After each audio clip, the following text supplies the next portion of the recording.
Welcome everybody, or I should maybe say herzlich willkommen to this episode of the European Politics and Transition lecture series, which is a collaboration by the Debate Center Spij 25 and the Amsterdam Center of European Studies of the University of Amsterdam. Today we focus on the upcoming German elections and what they mean for German politics, but also for European politics. My name is Theresa Kuhn. I'm a political scientist here at the University of Amsterdam, and I'm very happy to welcome 4 excellent speakers who are all experts on German politics. Tariq Abou-Shadi just moved from the University of Zurich to the University of Oxford, where he is now associate professor at Nuffield College, associate professor in political science, I should say. And his research focuses on especially the demise of social democracy in Western Europe and the rise of green and radical right-wing parties. I would also like to recommend his podcast, Transformation of European Politics, who is probably very interesting to many people listening here today. Björn Bremer is a senior researcher in comparative and international political economy at the Max Planck Institute for the Study of Societies in Cologne in Germany. And he obtained his PhD from the European University Institute and especially researches on macroeconomic politics, the politics of economic crises, and also the political economy of the European Union. Hanko Jürgens is our very own researcher and lecturer at the Institute of German Studies here at the University of Amsterdam. He has done a lot of research on the influence of European integration on Germany and its political and social relations there. And he's also an expert really on Angela Merkel and has published a lot about her life and her politics.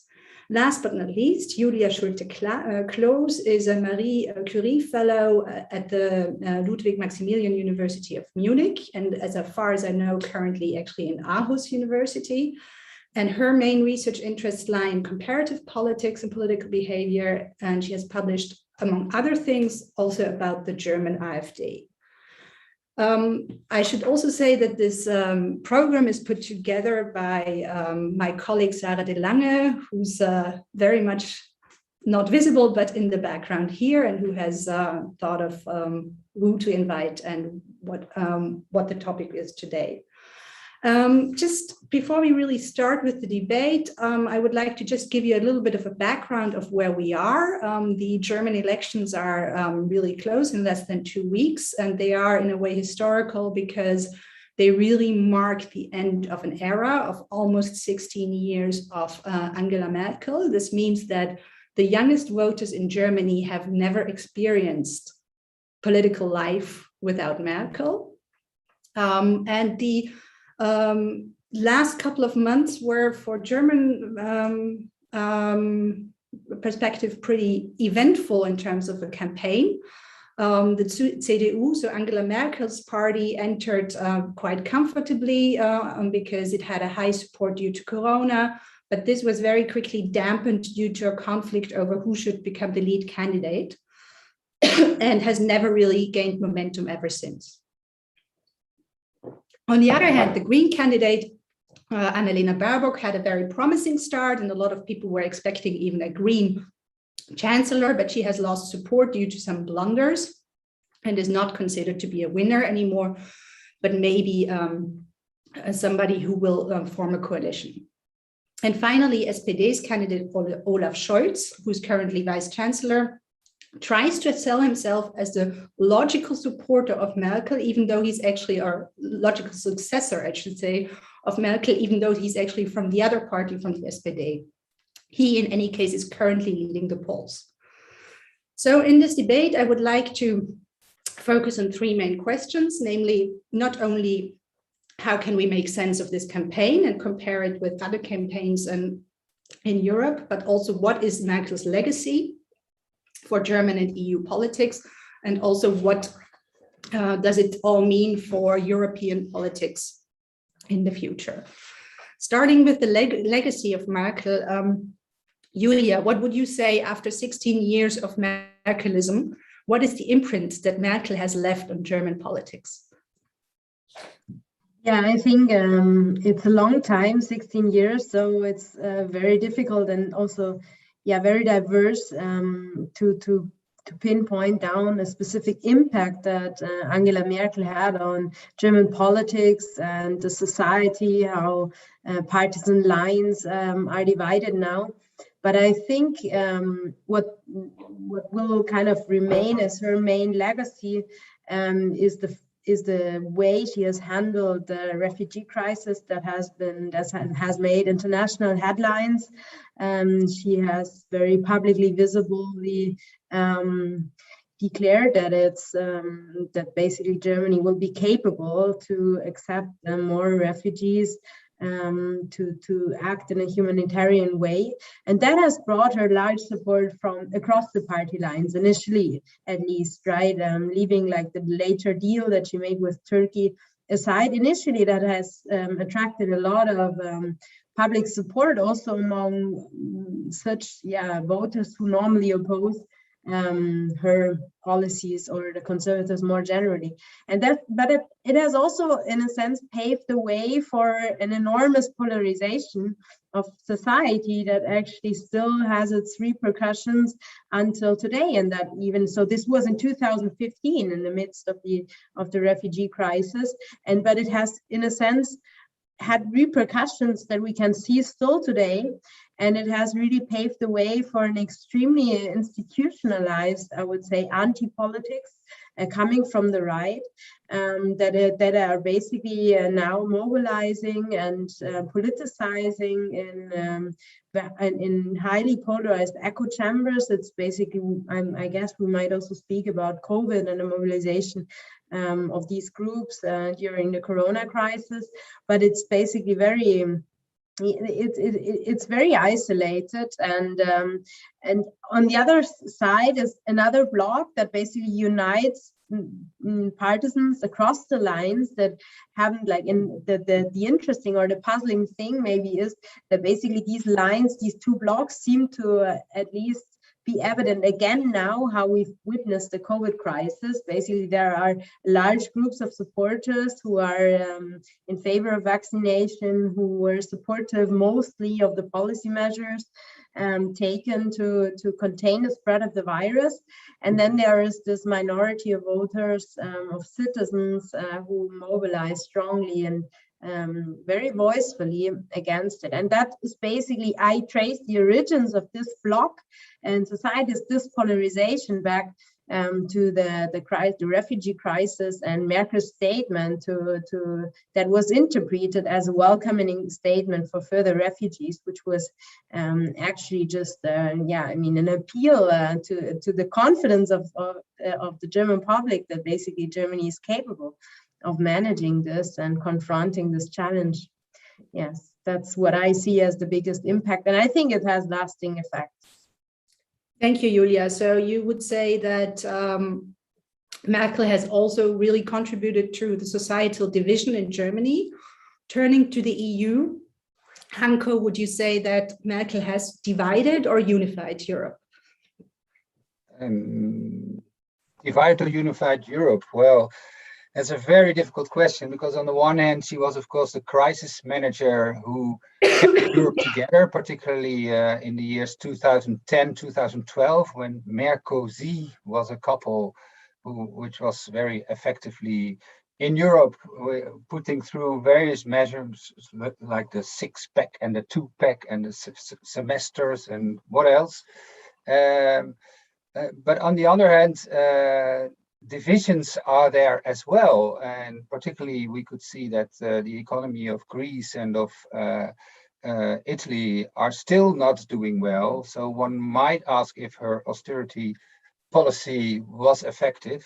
And we see in Eastern Europe, of course, in Poland and Hungary, that there are a lot of divisions, and I think she could have done more, at least visiting Poland on historical remembrance days, and try to get more contact, get in touch with the Polish government, which is of course very difficult because their historical views are so different, and their views on the constitution as well and democracy. And the Brexit is also a division, and one might ask whose who's to blame there? Of course, I don't think Merkel is to blame for it, but of course, Merkozy and the whole, politics of restraint in the years of 2010, 2012, and perhaps even the refugee crisis might have led the British people to think that they were better off outside Europe.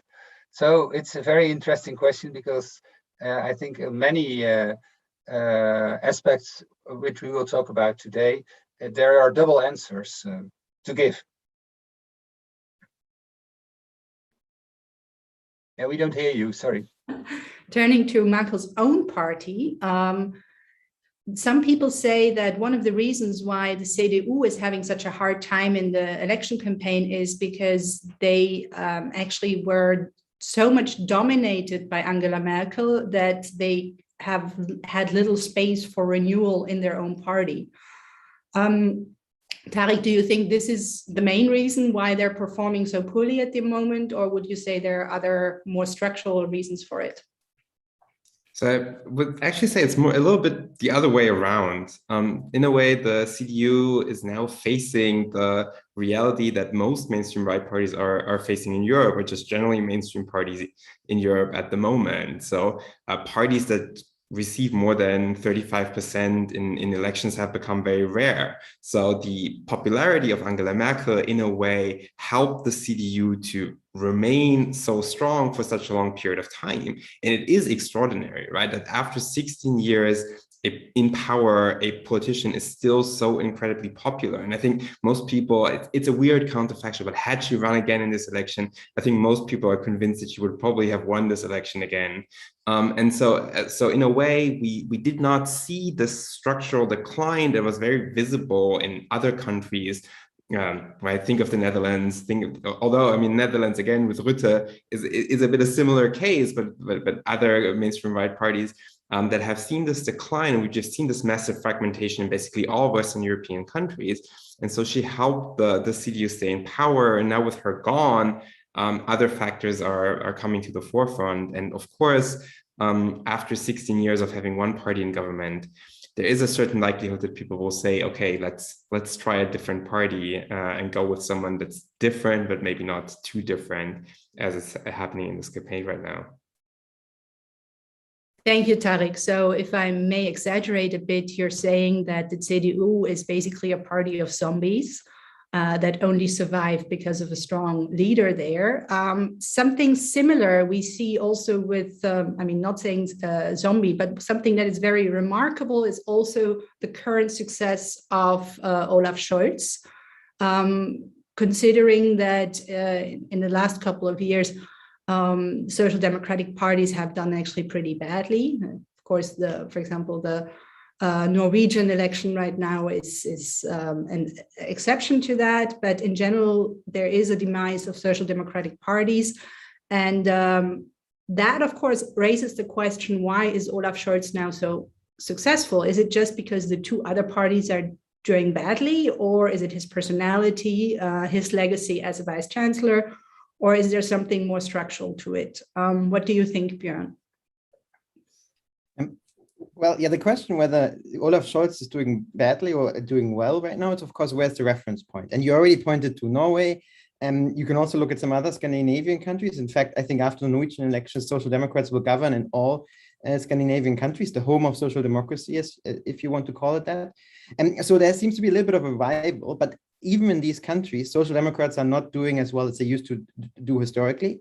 And I think that's also key to keep in mind when it comes to the German SPD.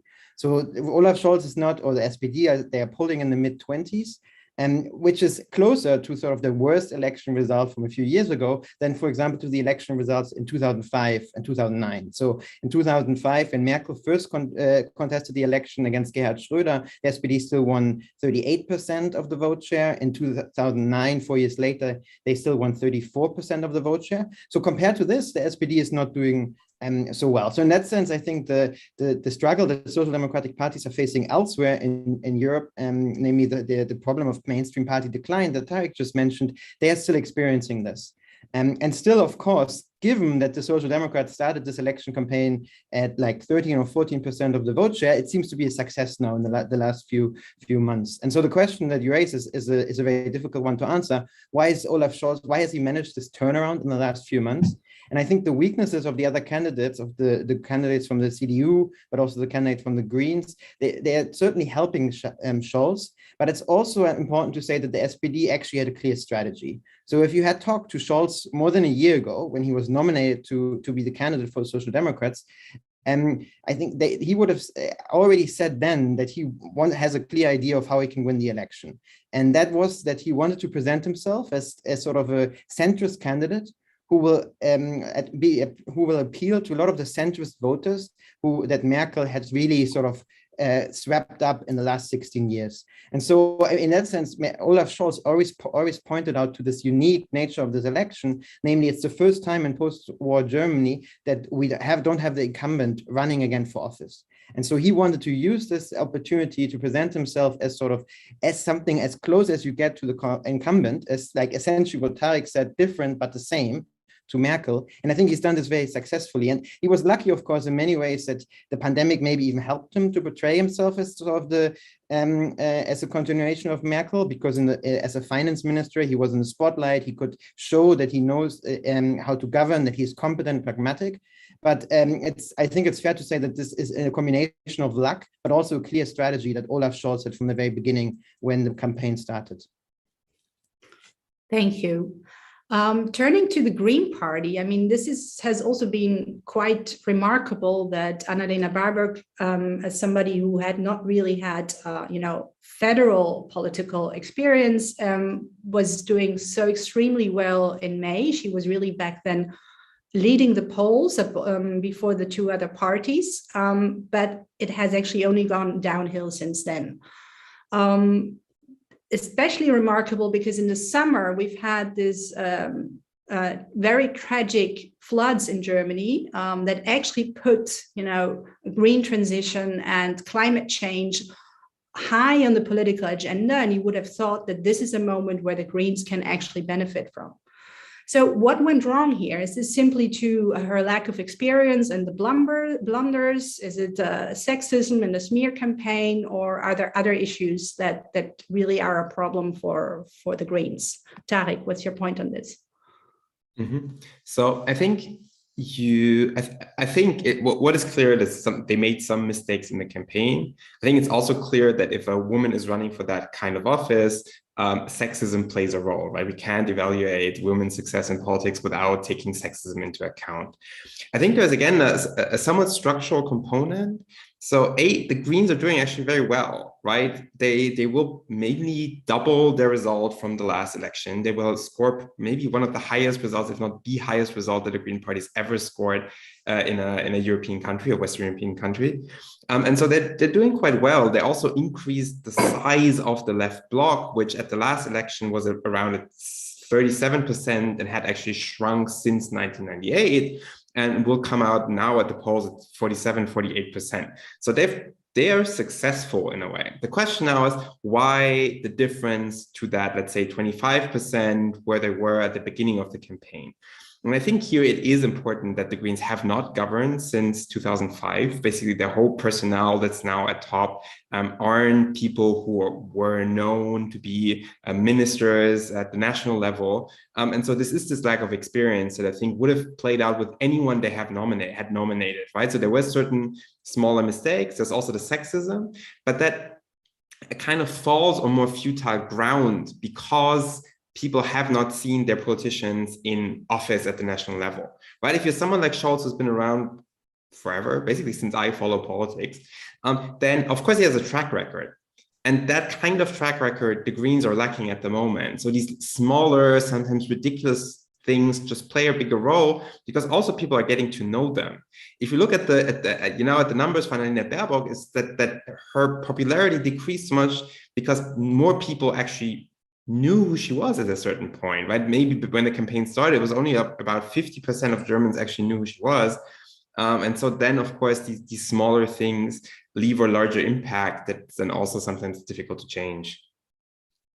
But couldn't you there also just say the opposite, that this was actually her strength in the beginning, that she was new and that she very much had this promising campaign on we are going to change things? And also her last performance on the Triel last week, and she very much focused on the future and said, okay, the two other candidates are just, working up or kind of working on their joint past, and I'm presenting the future. So isn't that actually a strength of her? Or I think to a certain degree, yes, that's her party and her. If you want change, if you want to vote for the opposition, it's one of the three parties that are the only of the three parties that are running for chancellorship that's actually in opposition right now and hasn't governed for the last 8 years. So that is an advantage that's also baked in to a certain degree.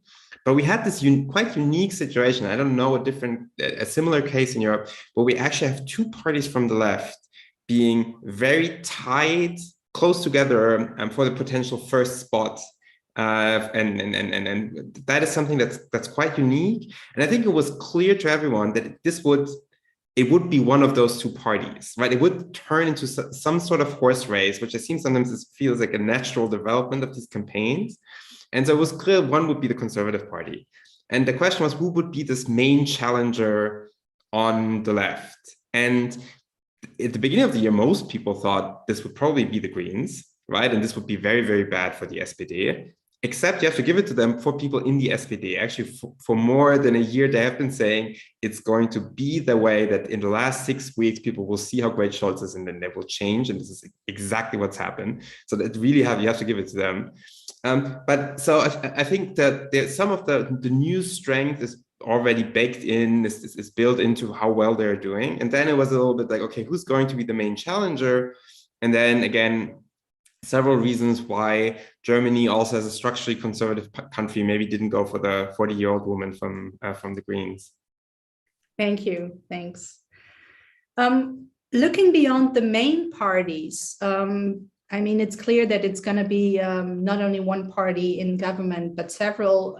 We know, of course, of AfD that they have been ruled out as a coalition partner, but still they are polling higher than in previous elections. So they are actually performing quite well.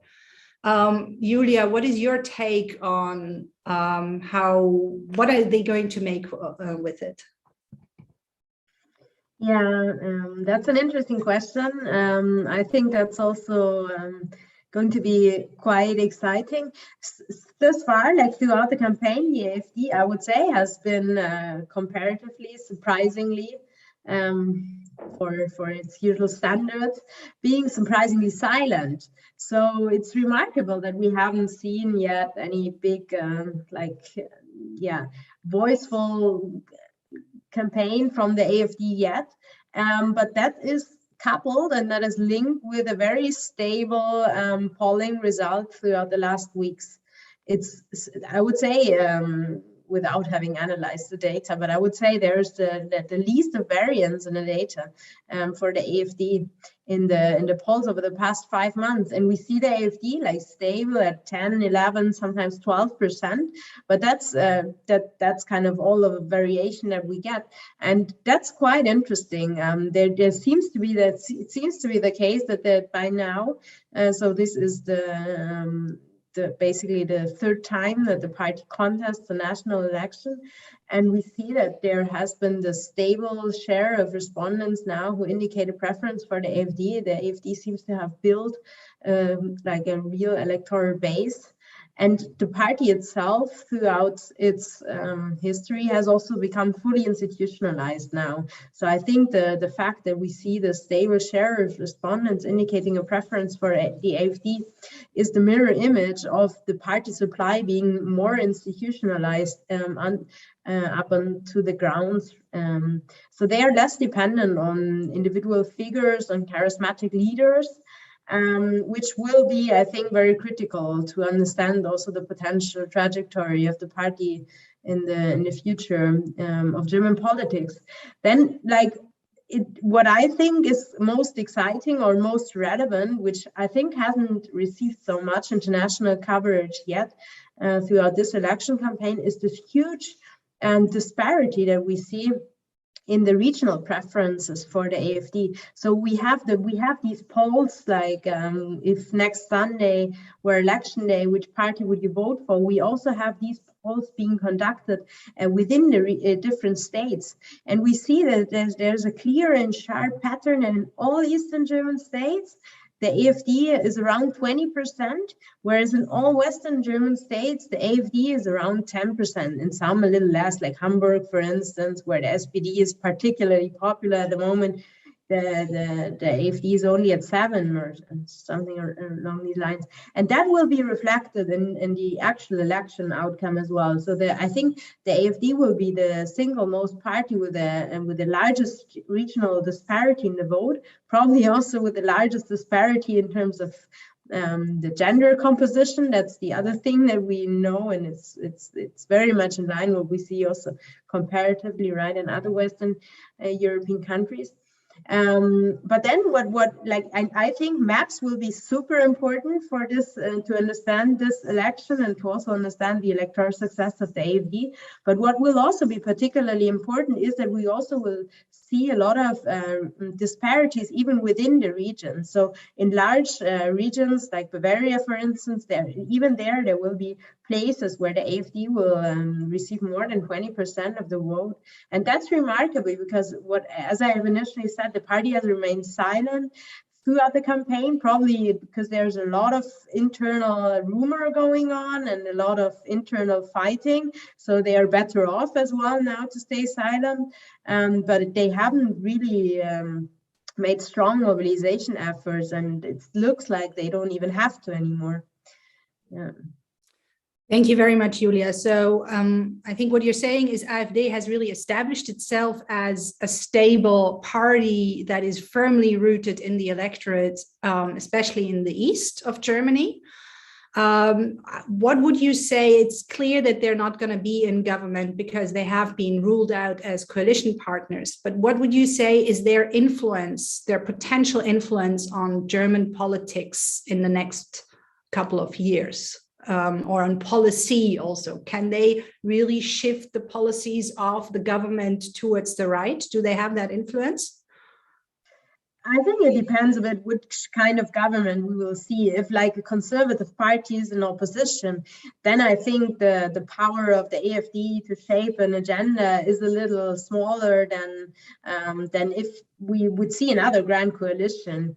Then the AfD maybe will be a more voiceful force in shaping political debate, even from outside of the government.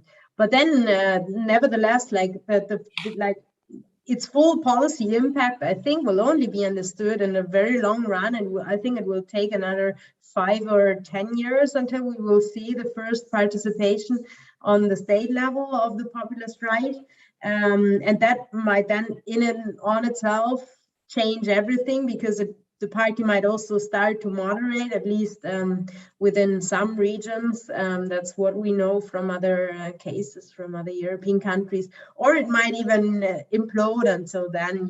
I mean, it seems to be really institutionalized, but then you never know what happens if they really start to have like internal fights, and so that's also still an option, at least a potential one. Thank you. So from a EU perspective, or a perspective of the neighbors of Germany, an important question is always like, okay, what does this all mean for the EU? And here it was very interesting to see that the EU hardly really played a role in this campaign.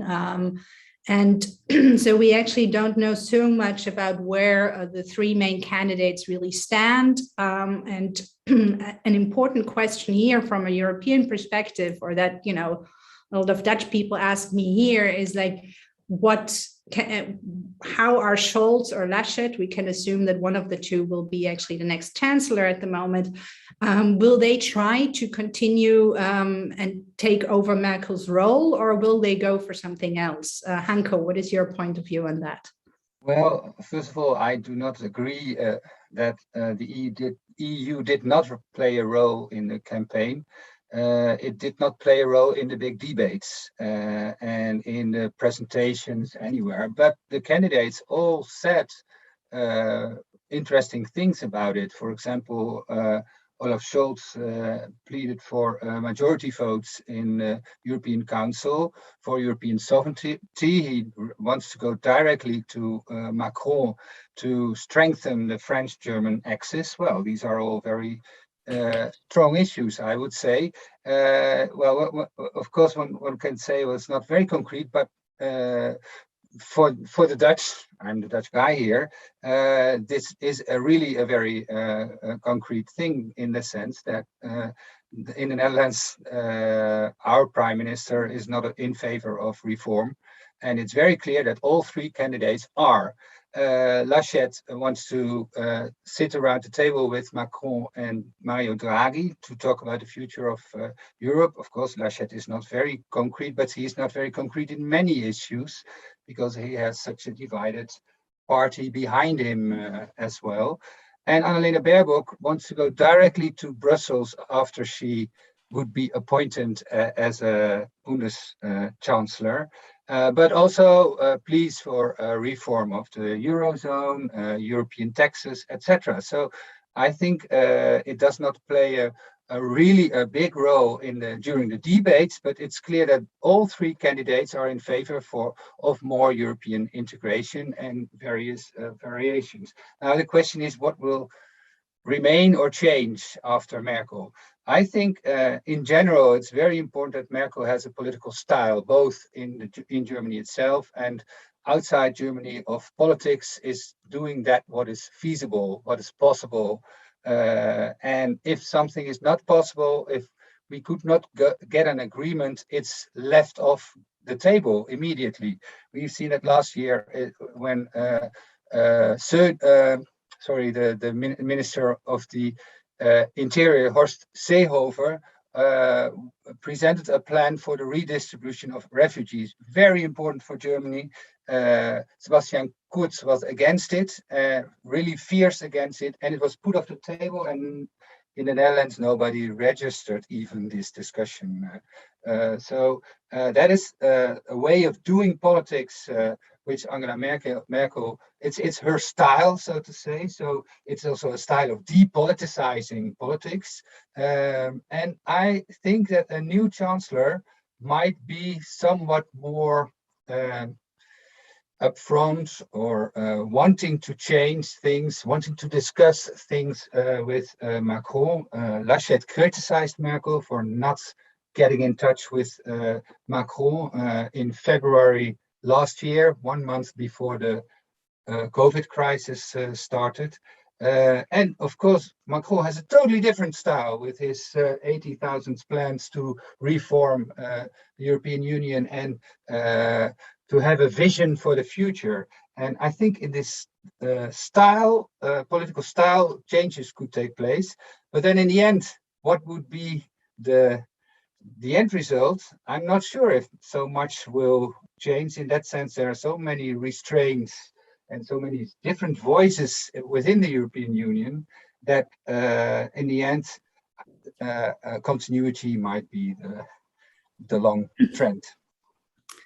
And do you think it's also going to be continuity from an outside perspective, that other member states will almost automatically accept the new chancellor as one of the de facto leaders of Germany, or do you think of the EU, or do you think there will be quite some power vacuum at the beginning?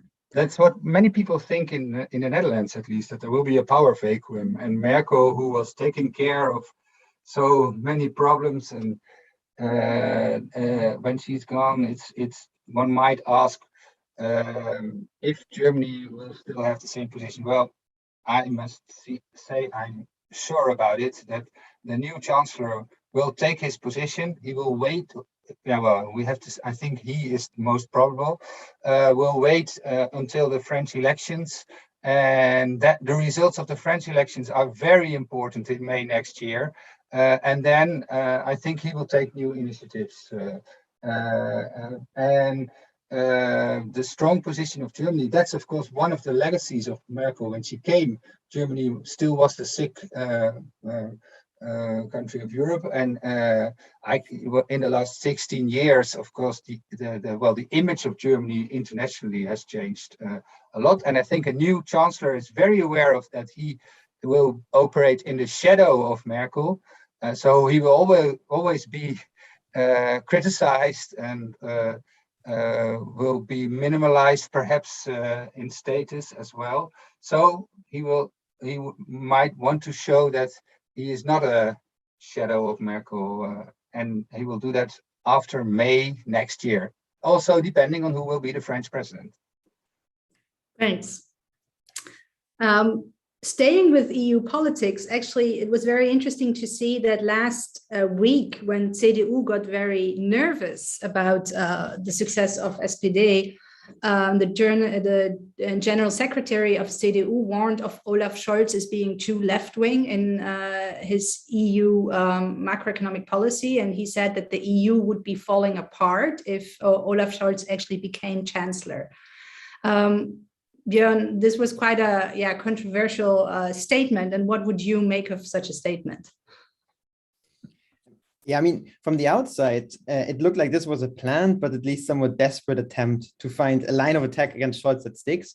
And I think it's important to remember that from the position of the CDU, the campaign went very badly, not only in the sense that, of course, they're not doing well, but also that the entire strategy, I think, was actually planned to be one where they were facing the Greens as the main opposition and the main challenger for the chancellor's office. And that, I think, is something that has caught them by surprise. And so they now are trying to find ways in which they can still turn things around by attacking Olaf Scholz. And so one of the issues that they raised last week, and it was not only the General Secretary, Paul Ziemiak, but it was also Friedrich Merz on the same day, made similar remarks, sort of warning of about the SPD's European position. But I think it's an attempt that is not working very well, because again, in this, even in the European issue, Olaf Scholz doesn't actually stand for big change compared to Angela Merkel. So actually just a few hours ago, the Handelsblatt published an interview with him where Olaf Scholz stated that he does not plan to reform the Stability and Growth Pact, which is something that is very much in line with sort of, I suppose, the position of the CDU with Merkel, and it's also much closer to the position of the strange coalition of the 8 frugals that emerged last week, and rather than and it's not so close to the position of the Southern European member states of the European Union. Now, of course, there's one issue in which Olaf Scholz, as a finance minister, has also been pretty outspoken about in the last year, which is the question of fiscal integration, and especially the next generation EU, which, because as a temporary measure, most German mainstream politicians supported this pandemic recovery fund. But Olaf Scholz went further, and he called this sort of the Hamiltonian moment of Europe in reference to fiscal integration in the EU. In the US, arguing that actually the EU needs to go further when it comes to fiscal integration. So I think that's sort of the line that the CDU is trying to play on. But I think it doesn't work very well, because on the one hand, next generation EU is not actually a mutualization of existing debt. So it's not like the Germans are suddenly liable for the Italian debt, which of course is much larger than the German debt, but it's only sort of the joint emission of European new debt. And in that sense, this doesn't really stick very well, and it's not factually correct. But also, I think, third, and maybe most importantly, even if Scholz leads the next government, he will not be the only person that will determine the government's or the German position on European policy. And in fact, even depending on who his coalition partners will be, in all likelihood, there will need to be 2 coalition parties. What matters much more than just whether Olaf Scholz will want to do one thing or the other is also who will get the finance ministry. And so if we end up with a traffic light coalition, so a coalition of the SPD, the Greens, and the Liberals, it will make a big difference whether the leader of the Greens, Robert Habeck, or the leader of the Liberals, Lindner, whether who of them will be the finance ministry when it comes to European policy. And so in that sense, the outcome is actually still quite uncertain what Olaf Scholz will do when it comes to Europe, because he will always have to find a way to hold these country positions on Europe together. And I think in that sense, also today's remarks to the Handelsblatt about the Stability and Growth Pact was actually a way for him to appease the liberals and try to show them, look, even when it comes to Europe, we will have something that we can rally around together, and that will be more continuity than change. And in that sense, the CDU's attempt to portray Scholz as the structure for Europe is, I think, misguided and will not work. Can I ask something on that? Because I was actually very curious to hear Björn's opinion on this. And this is, I mean, you've talked about it already a little bit, but I was wondering about the macroeconomic, the change in macroeconomic ideology and macroeconomic paradigms that has come with Scholz and his team. That's very visible in the finance ministry and in German discourse, right? Abandoning certain principles to a certain, I mean, quite a bit, right? And you could see this, of course, in the reaction to Corona, also at a European level. So I feel, right, they're not campaigning on it because they know they can win on this. But I feel there has been this change that has come with Scholz, and actually a quite short time, right? He's only been finance minister for 3.5 years, and so shouldn't we expect that this might have an impact then on the European Union and on these developments on the European Union level as well? Yes and no, because you're right. Of course, there has been a way about there's been a change about the way that Olaf Scholz in the finance ministry talks about fiscal policy. But what's important to remember is that Olaf Scholz really only changed the policy in the times of the pandemic. Right, so he was reluctant before the pandemic happened to touch the black zero, the schwarze Null, so the idea that Germany needs to run a balanced budget. He was reluctant to change that despite huge pressures from his own party. Right, and if you actually remember in the election campaign for the leadership of the Social Democrats, that was actually a very divisive issue. Olaf Scholz and his partner, Clara Geiwitz, they were the only one who were actually campaigning again for this continuation of the Black Zero, whereas they were hammered on it by all the other candidates. And possibly that was even one reason why Olaf Scholz lost the internal race. And so I think in that sense, the pandemic was also very convenient for Scholz because it allowed him to move away from the black zero. And it allowed him to be much more pragmatic when it comes to fiscal policy and implement a fiscal policy that is more in line with what his party actually wants. And now the question is, what will he do at the end of the pandemic? And so actually in the same interview that I just referenced today, he also said he doesn't want to reform the debt brake, which is different than the black zero. So he wants to use the space that the debt brake allows in order to still allow and make some debt in order to invest and spend more. But he doesn't want to change the debt brake. So in that sense, yes, there's change, but it's not a huge dramatic change in the sense that Olaf Scholz is now suddenly against all kind of fiscal rules. And I think that's the key issue for the European dimension, is that I think he will still insist on the need for the rules. And I think he will be much more lenient when it comes to other countries about how these rules are interpreted. So I think he will want to allow for flexibility. The question on whether that's good or not is, of course, it could also lead to an a process whereby the European Commission, which is the actor that needs to enforce the rules, whereby their legitimacy is undermined, and maybe even the European macroeconomic framework itself is undermined. So I think that's quite open, because I think where this will go. Thank you. Thanks. Turning to the role of the Greens in internal politics. It was very interesting to see that in the last triel, so in the last debate between the three main parties on Sunday, at some point, Annalena Baerbock really said, okay, Herr Scholz, Herr Laschet, if you two agree with me that we need to do something about climate change and energy transition, then I have actually achieved already a lot. She didn't say I, but we have achieved a lot. And this I thought was very interesting, because it seemed to me that she has already in a way given up on, becoming chancellor, and maybe even on entering the government. That's unclear, of course, but she is now very much going for, leaving her imprint on German policy in that respect. So what do you think, Julia? How far can she go there, and how much would you say she has really spurred the green transition, even if she's not chancellor? Yeah, I mean, first of all, I like your observation or your interpretation of that incident in the debate, because my impression was rather it's a strategic move for her to present herself as being fine with anything that works to achieve her policy goals, rather than fighting herself in her own self-interest or in the interest of her party.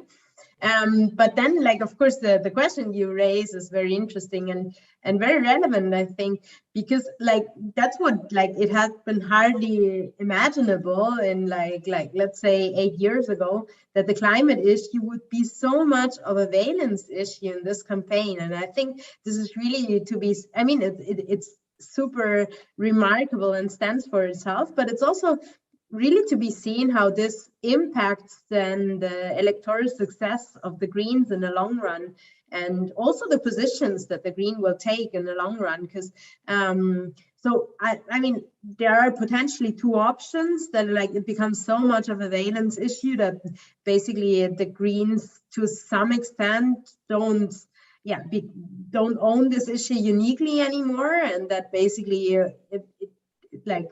voters easily get the impression that that is a topic that is on any party's agenda, rather than being something on the agenda mostly of the Greens, or being a policy objective of uniquely the Greens. The other option would be that it also reinforces basically this issue ownership of the Greens, and with a kind of heightened salience of the Green issue, the Greens will also in the long run benefit from that. I mean, I think to me it's the more likely option. The Greens also in polls, when asked about the expertise that voters ascribe to certain parties, the Greens are still own this climate expertise.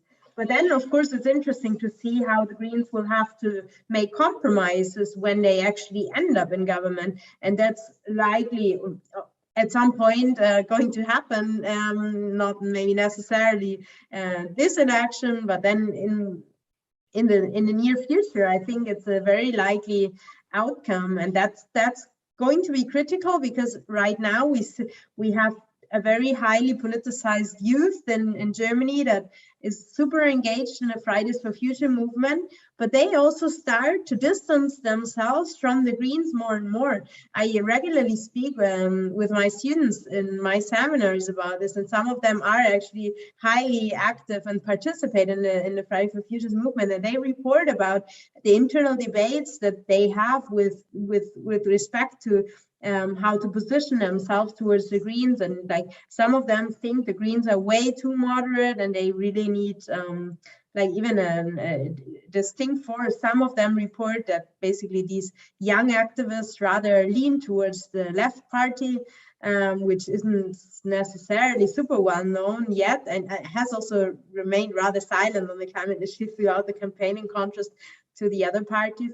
But then I think, this is rather going to be dependent on the government participation and the compromises that the Greens will have to make.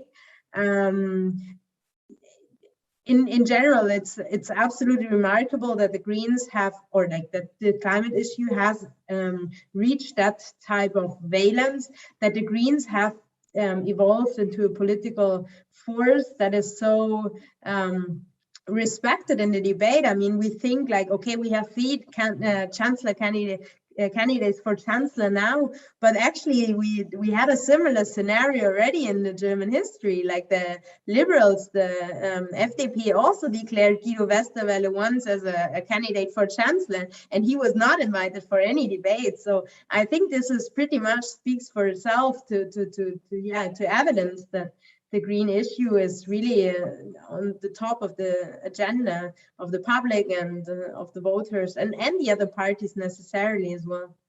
So, yeah.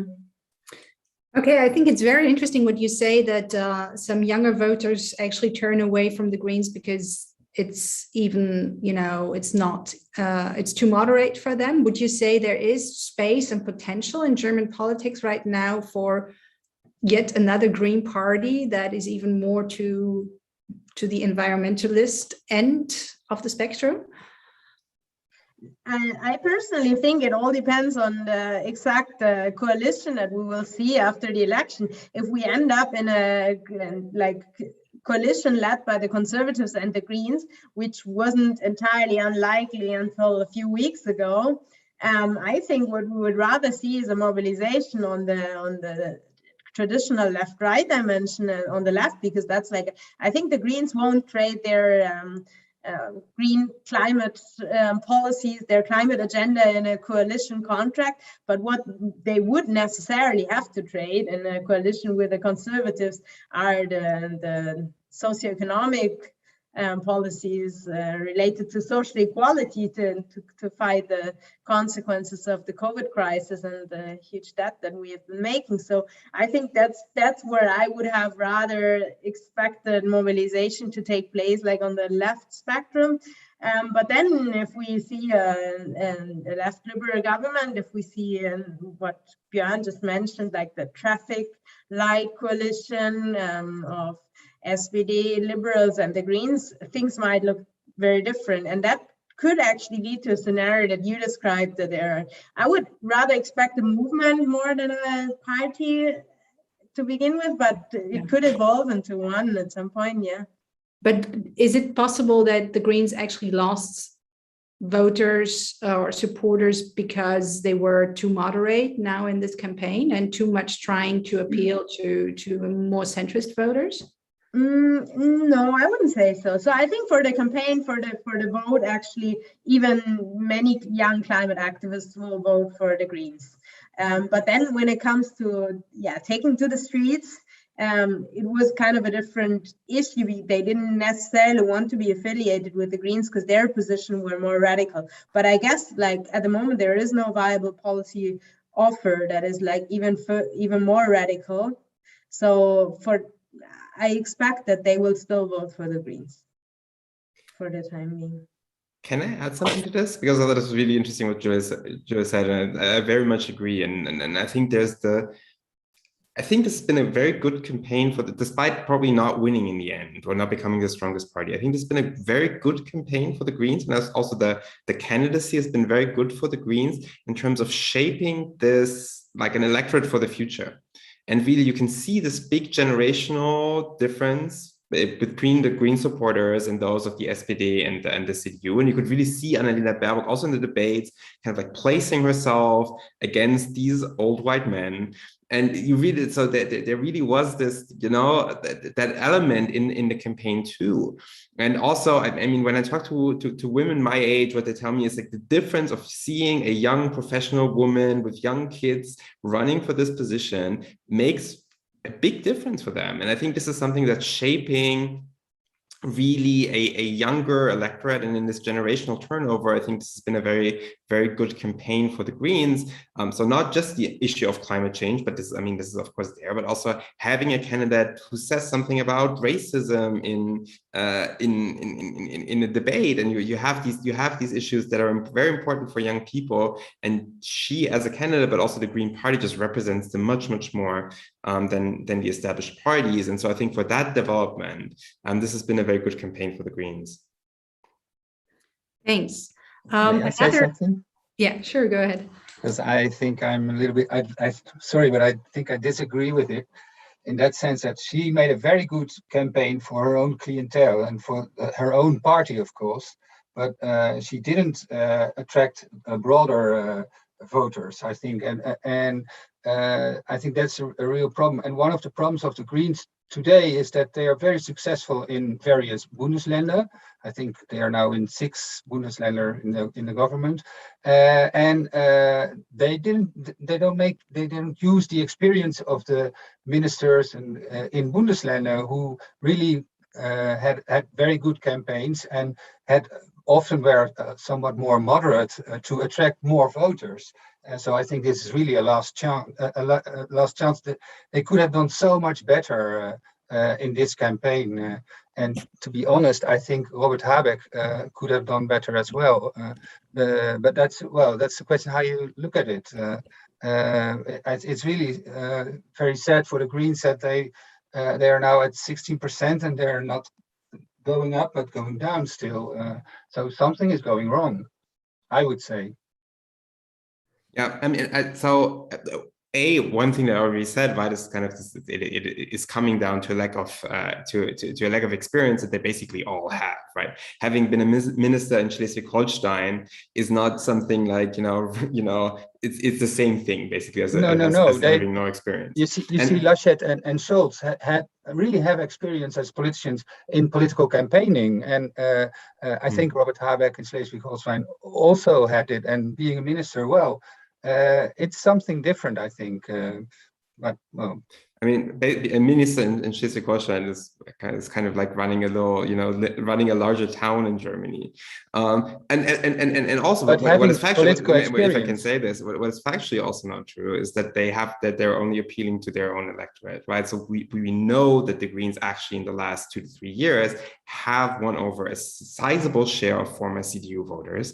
We know that they have expanded their reach into, rural areas. They did incredibly well in regional elections in North Rhine-Westphalia, for example, really not only in the big cities. So the Greens really have expanded their appeal. The question is, could that have already put them at first place in this election? And I mean, this is a big speculation, but I think much spoke against this from the outset, that this could be potentially the outcome. But I think what is definitely happening is the Greens have expanded their appeal by a lot. And this idea that the Greens only appeal to well-educated people in the city is just factually not true and has not been for a long time now. I think, Björn, you also wanted to come in there before. Yeah, I mean, I think this is a fascinating debate, and I've been thinking about this as well for a while, because I think I tend to side with Tarek here. And in fact, I ask myself in the last few weeks, especially after the floods that we saw over the summer in Germany, whether actually the Greens should have done the opposite, whether they should have been more extreme and should have also, especially when it comes to the issue of climate change, try to make the campaign much more about this issue. Because that I've been actually surprised listening to them that they've, because I think their campaign was informed by the idea that they needed to reach beyond their core clientele. They could not just be seen as a climate change party, but they needed to talk to all the other issues. And I think they've done very well in the last 2 years to do this, to formulate policies, to go out and really show the voters that they need to be more than just one issue party. And I think they've never actually been this kind of party, but often been seen as such. But on my hand, I was always wondering, and I would be very curious what Tarek or Julia or also Hanko think about this. But had the Greens done more, had they not made made climate change more salient, wouldn't they have done better? Because clearly, if you listen to Scholz and Laschet in the last triel, in the last debate, they actually don't have very good policies about this. They all agree that climate change is an issue now. In that sense, it's a balance issue, but they don't really have an answer to what to do about it. And so in that sense, I was always very surprised that, especially considering that we had this natural disaster, and you have to remember that, like, in this area in which I live, people died. I mean, this was really a disaster on a scale that we don't see often in Germany, that I was really surprised that they didn't make more out of this. And so, and that was an open question whether this could have changed anything for them. I think one problem why they're suffering now, so why it's still going down at the moment, of course, is that I think it's now clear that they're not contesting for the chancellorship anymore. And in that sense, they're losing because people are now uncertain about when they vote for the Greens, or if they vote for the Greens, whether this will be a vote for Laschet or whether it will be the vote for Scholz. People are thinking it seems more likely that this will be a vote for Scholz and not for Laschet, but it's not excluded yet that they will actually go in a sort of to actually support a different kind of coalition if the traffic light if the negotiations for traffic light coalitions break down. And so I think people who are very clear that they don't want Laschet are more likely to vote for the Social Democrats than for the Greens at this point. And I think that's a dynamic where we're seeing where the smaller parties, and probably also the FDP, might actually lose out in the last few weeks of the campaign, because people are more thinking about, okay, who do I want to be chancellor? And therefore they give directly the vote either to the CDU or the SPD. Thank you. We have already started a lively debate here on the role of the Greens. May I just also now open the debate to the public. So if somebody has a question, please put them in the chat, and we will read them out to the audience. We have a first question from the Q&A, actually from Jonathan Seitlin. And this is a question directed to Hanko. You suggested that Merkel might have contributed to the East-West divisions within the EU because she was not empathetic enough and conciliatory enough to countries like Poland.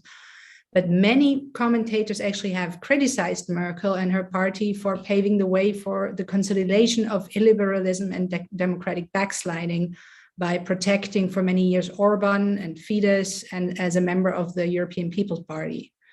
So is this, and this is a question by Jonathan, would this not be another example of Merkel's overcautiousness at the EU level, which made problems worse before eventually proposing solutions? And Hanko, you're welcome to answer it, but maybe also others who are.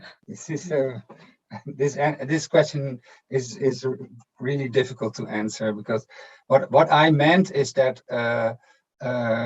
Poland and Germany have, of course, a common history, and during Merkel's government from 2005 until 2021, these ideas that they share a common history, totally evaporated in the sense that the Geschichtspolitik or history policy of Poland and of Germany are contrary to each other almost. And I think a next chancellor should actively go to Poland and try to find those moments which they can share together. And remember together to re-find a new cultural basis, historical basis on which they can cooperate, and that is what I meant. And I think Merkel did not enough. Curiously, Armin Laschet went during the campaign, even during the flood, to Poland to commemorate the Warsaw Uprising in June or July, and I think that's a good thing.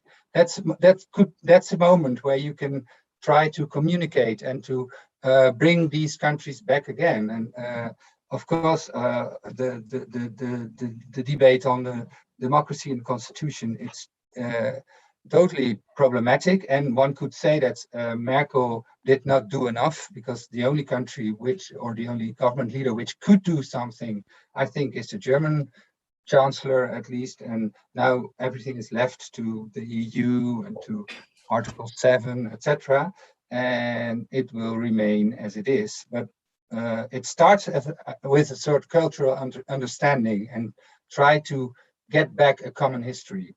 That's what I meant.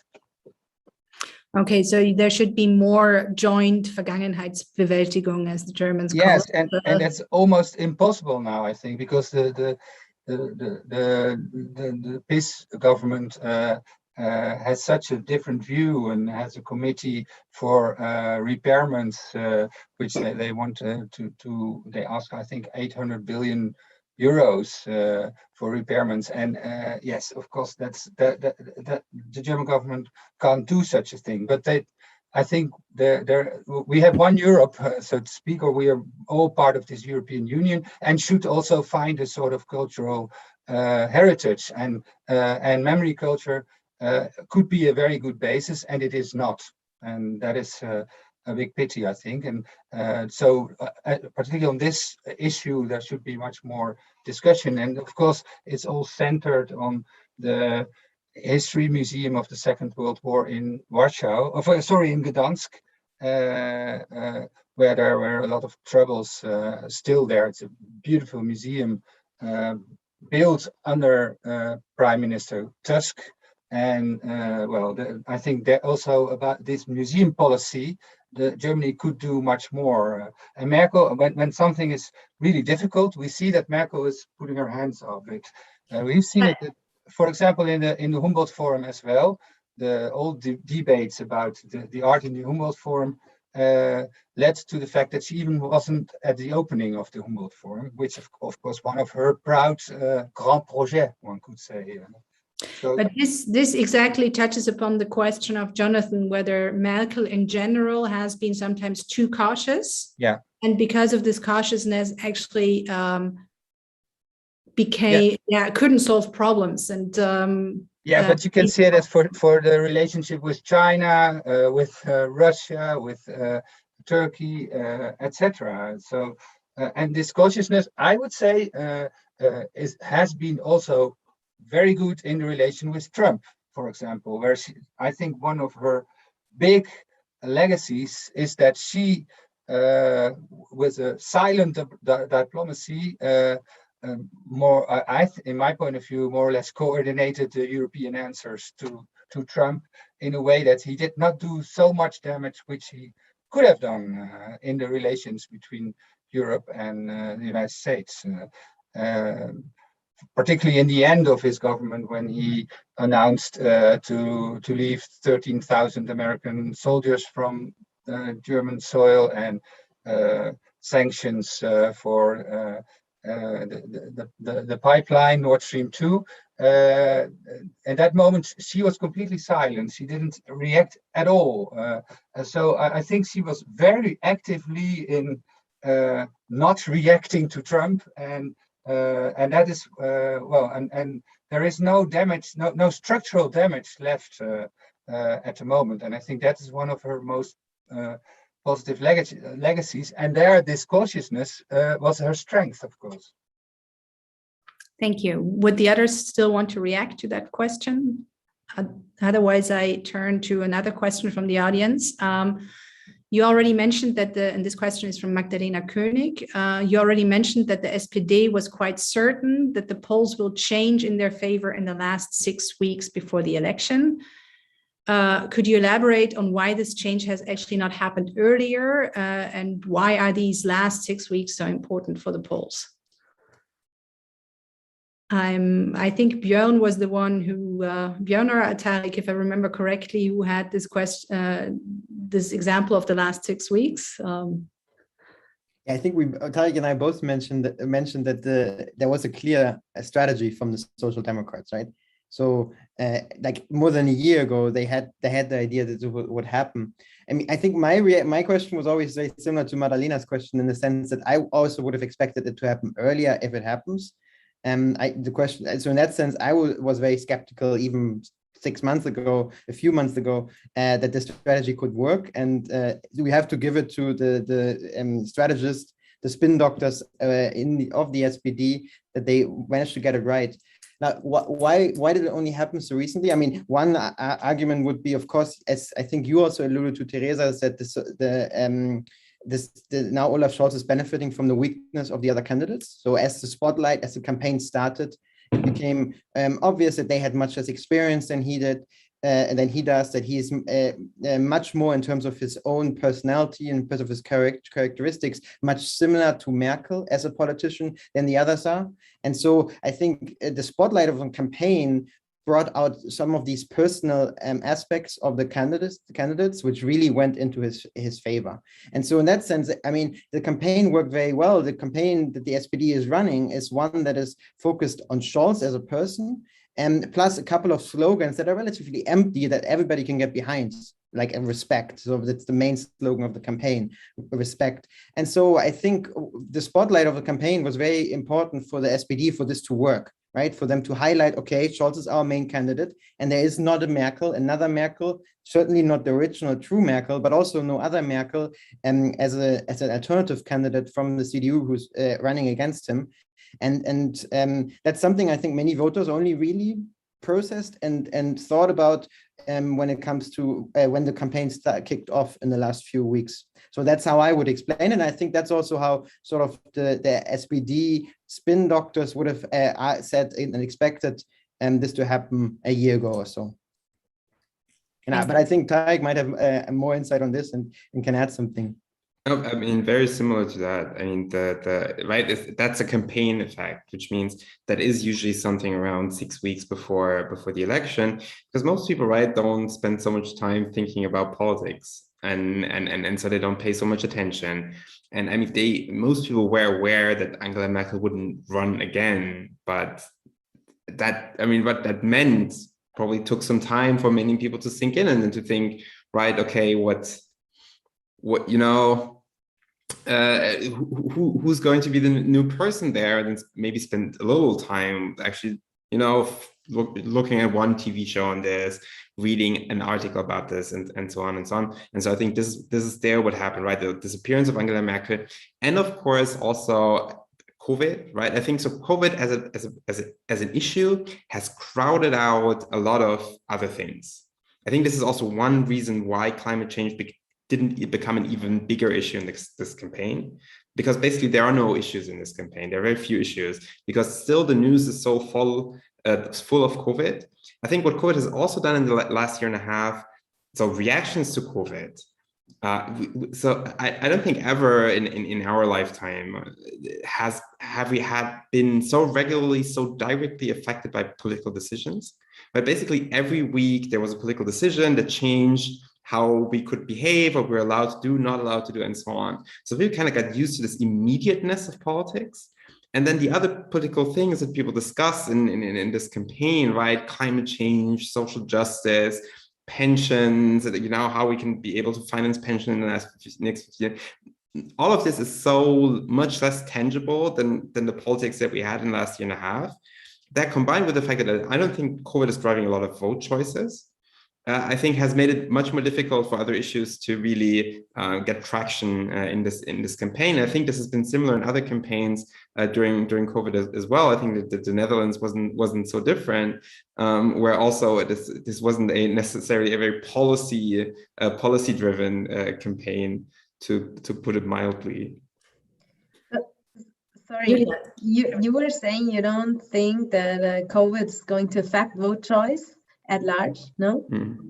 I was actually about to ask you, like the others, their opinions, because I think the electoral base that we will see diversify the most is the electoral base of the liberals, and for the reason that basically they were the only, like, let's say, democratic, not outspokenly anti-democratic party as the AfD, who has opposed the policy measures very voicefully. So I think that will gain them a lot of votes, and it will basically diversify their electorate to a large extent, like to a much larger extent than we will see in any other parties.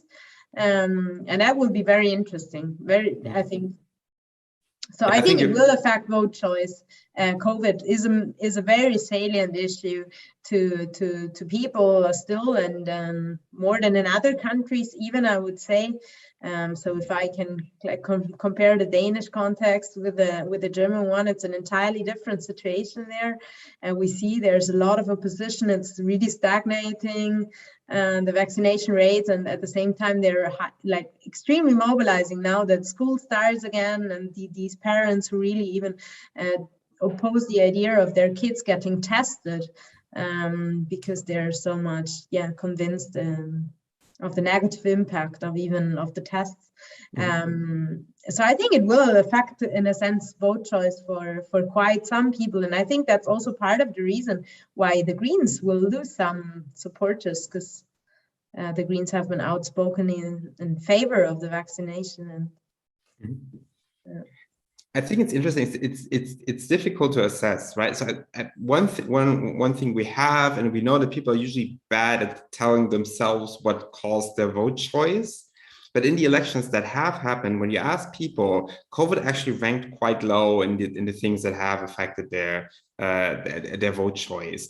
And so I think you're absolutely right that well, it will affect some people, but I think for the size of how much this is occupied, basically all news, all political lives, I don't know. I think we're slowly coming out of the time where every conversation is about COVID, but it's still, right, this was kind of our life. And the FDP is an interesting case because they have certainly gained. And there the question is, how much of this is the typical people are dissatisfied with the CDU, and then this is just their gut reaction as well. Then I vote for the FDP without thinking about it a lot. But then it's true that this is also we did some things on this in December, and the AfD and the FDP are kind of the only parties where you see a bit of a reaction to COVID attitudes in terms of propensities to vote and so on. And this makes sense because they're the only two parties that are different.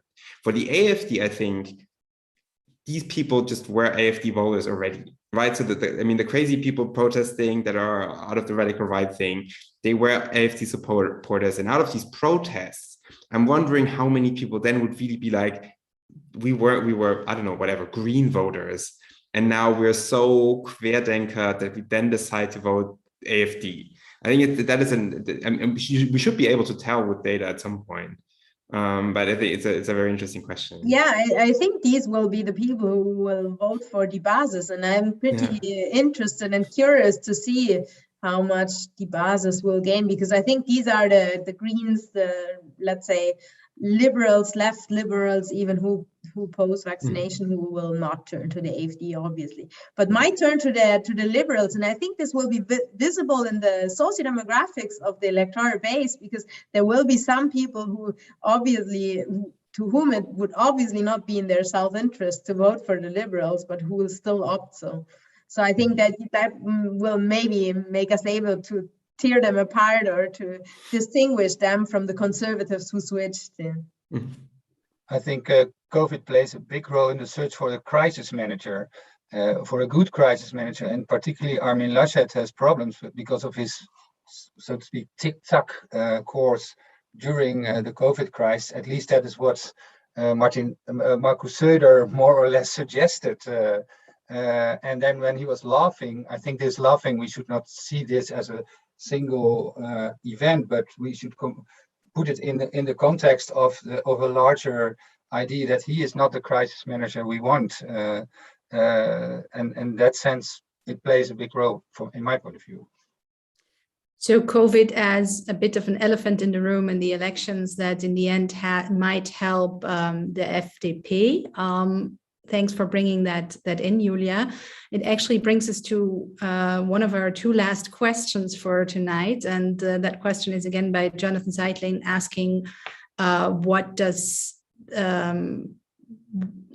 are the prospects of a coalition together with the FDP? So right now it seems most likely that there will be a traffic light coalition, but in terms of policy, the FDP might actually be too far away from SPD and the Greens. And in that sense, wouldn't the CDU be substantively closer to the FDP? So how, that is a dilemma, and how could that be resolved?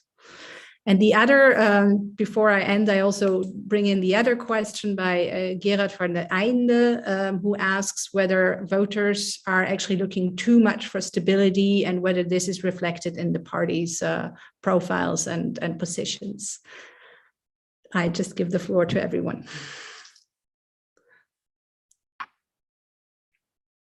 Who would like to? Yeah, maybe on the coalitions, because I brought up, I think, the idea of the traffic light coalition first. I mean, I think it's certainly not a given that this is what will happen after the election, right? I think if 2017 taught us anything, is that in German politics, at least today, with the fragmentation that we've seen in the last few years, the post-election period can be as exciting as the election or pre-election period as the campaign. And I suppose I completely understand Jonathan's question in the sense that there is a big gap on many policy issues between the FDP and the SPD and the Greens. I think the only way it can be resolved is, and that's I think also one of the strategic reasons why Scholz is acting as he is right now, is that if he and the Greens keep the threat of going into coalition with Die Linke open. Right. I think the problem that Lindner, who is the leader of the FDP, will have is that he has to sell and moving on many issues in order to join government if he wants to join this traffic light coalition. And I think he can only sell this to his own voters if he can then thereby say, look, I'm preventing Die Linke from going into government. But the way how this will play out during the negotiations exactly is I think very much up for grabs. I think the Greens and the FDP will have a hard time making Laschet chancellor if he loses to Scholz, that they will have to spin a narrative how to do this. That's why I think it's a little less likely at the moment, but it's also an option if they have the numbers that could still happen. But then again, the Greens will be the ones who have to sell this to their membership. So there will be a lot of going back and forth, not only among the leadership, but also among between each other, but also among the leadership with their own party base. And so in that sense, it's open, but I think also most of the polls would predict, most of the models would predict that the traffic light coalition is the most likely, but certainly not a given. Thank you, Björn. What do the others think of this? So I think what we can rule out is another coalition that includes the CDU and the SPD. So it's also at the level of the MPs and ministers and what they say, we're done, right? It's kind of like that list that we had at some point. It's done. We don't think there's anything that we can renegotiate, and we're just, I mean, really, really done with this. And so I think that is something that is very unlikely. What I think from a political science perspective is, of course, that this would be the ideal situation for a minority government of the SPD and the Greens. Because it is that unique opportunity to be able to get a majority, that's more centrist and one that's more leftist, and govern based on this. And then again, I guess we can make the link to the stability. It's just something where there's no tradition. We had one in North Rhine-Westphalia that didn't end so well. So that's the question. If somehow the German, this idea of stability and continuity, and this idea that minority governments are somehow unstable and bad, if this can be overcome. What someone pointed out to me is that Spain, of course, is a country where there was also no tradition of this whatsoever, and they just did it. And I know that people in Olaf Scholz's team know Pedro Sanchez very, very well. So maybe that is a hint, or from a political science perspective, because there's a hope that this could happen. I mean, especially given that if you rule out the Grand Coalition, all other coalitions, at least on the federal level, will not have been tried before, right? So there will have to be something new. And so maybe in that sense, the argument to go for a minority government is actually not such a big step compared to the other coalitions, which will also be novel. Thank you. Yes, so the arithmetics of coalitions can be quite complex, something that we know very well here in the Netherlands, where we have been watching our government not even starting coalition talks, but just pre-talks for the last 5 months. I would like to take this opportunity to actually say that in 2 weeks, we will have another event on the 29th of September. So I think there we will have even more opportunities to talk about the coalition possibilities. This will be again in SPY 25 and together with ACES. And for now, I would like to just thank the panelists for a really insightful and very interesting discussion, and also for the audience members for sending in their questions. As a non-German, I urge all German listeners and watchers to actually go to the polls, something that I would love to do given the importance of German politics for the EU. And I would just all wish you a very nice evening. Thank you very much.